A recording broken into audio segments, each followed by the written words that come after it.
Huh. Have we not met before? What did you do last? No, I guess we haven't. Is it your first The film? Act of Killing, no. I don't. No, I didn't do that one. I was out of town. Okay. You know, But I saw it. I loved it. This is a movie where it really is the look of silence. It's what they're not saying that's very, very interesting and scary at the same time. Talk about just that. That look. When that camera is there, and it's like the neighbors next door, and you knew that they committed something weird, but you're like, okay, what's going on here? Talk about that. well, the whole idea in this film is to make this haunted silence born of fear visible.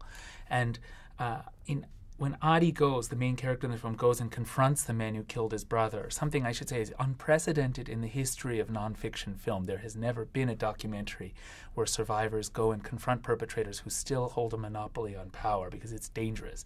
When he goes and confronts them, what matters is not the words he's saying or the words they're saying in return, but what's not being said, because they're seeing in the mirror of him and his questions, they're seeing their own conscience, and they're reacting with predictable panic, shame, guilt, and then fear of their own guilt. That, of course, leads to them becoming defensive, threatening him, becoming angry.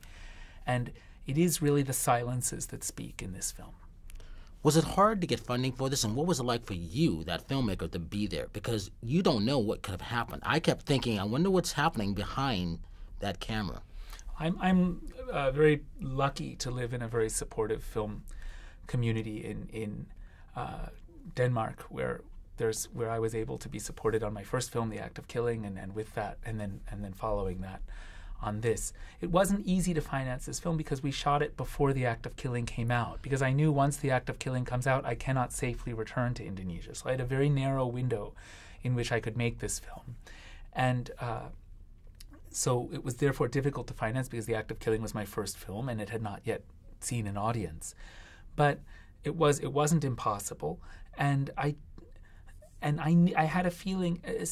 One of the things that, of course, can make work difficult is that one doesn't know what's going to happen. And for me, I don't see myself as a storyteller who goes in looking for the material to tell a story that I already understand or that I even can imagine in advance. I see myself as an explorer, and looking to excavate, to uncover the most important aspects of what it means to be human. So when I'm behind the camera, if I know what's going to happen next, the scene isn't worth shooting. I have a rating system called the 4 E's. A good movie has the 4 E's. This movie is one of those. I'll leave that to you. You know, it's engaging, it's emotional, it's empathetic. And there's a lot of that raw energy there, too, of just what is going to happen, which just like, it just leaves you at the end of your seat. What was it like for just being there? And then at the end credits, anonymous, which I thought was brilliant. Well, it was, of course, scary. People also often ask me, and we found ways, and we believed in the ways, and they've thus far held up to protect everybody's safety. But there's a reason why the crew is anonymous at the end. It's because it's too dangerous for them to put their name on the film. It takes a team of some 25 people, 5 working full time, to ensure the safety of the family at the center of the film. And there's a plan B that if there should be, and at the moment, the main character is at the center of a movement for truth and reconciliation in Indonesia. He's traveling with the film. The film has helped catalyze a fundamental transformation in how Indonesia is talking about its past. And Adi has a very important role to play in that. But we wouldn't be able to do that with the entire crew. And people often ask about my first film, weren't you afraid making this film? In the first film, I'm filming almost exclusively with the perpetrators. And the answer is no, not very, because at least not physically afraid. Emotionally afraid, yes, but not physically afraid, because the government was rolling out a red carpet for everything we were doing. But in this film, we're confronting the perpetrators, and we were physically afraid, but it was emotionally healing. Getting everything into the country and then leaving, was that scary? At that point, once you knew you got everything you needed, being followed or anything like that? No, I think if it had been if there was that level of danger, we were monitoring for that kind of risk. I mean, while we were shooting the important confrontations, Adi's family would be at the airport ready to evacuate if anything went wrong. We would have a getaway car, so it would be harder for us to be followed if we had to run away. Adi would have no ID on him, so we wouldn't be, if we were detained, they wouldn't be able to figure out who he was by the time, hopefully until we got help from one of our embassies. But those were precautions that never needed to depend on.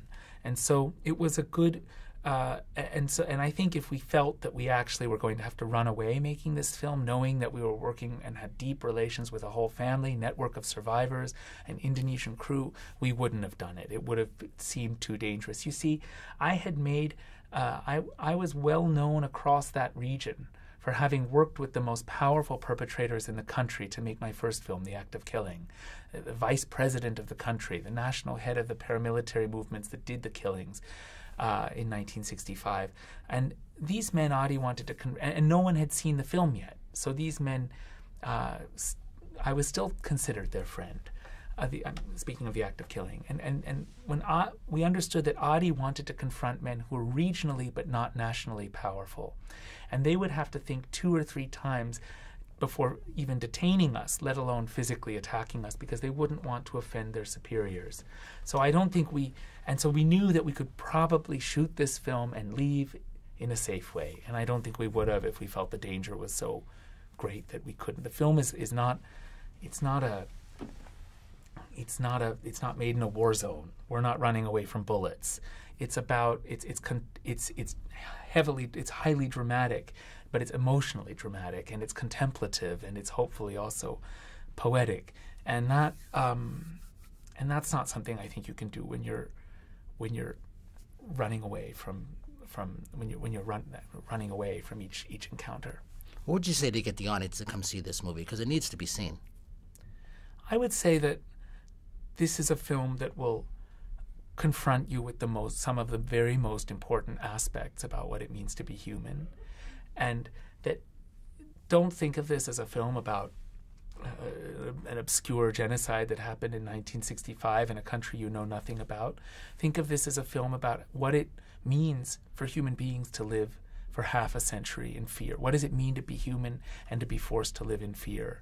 And if you've seen The Act of Killing, certainly you should not think that this is The Act of Killing 2 or a kind of repeat of what's there. It's something completely different. It's something completely unprecedented.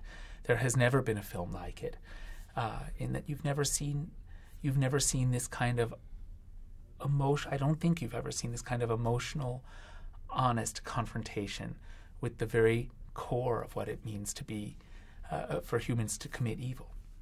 Thank you. Appreciate it. Excellent movie. Thank you.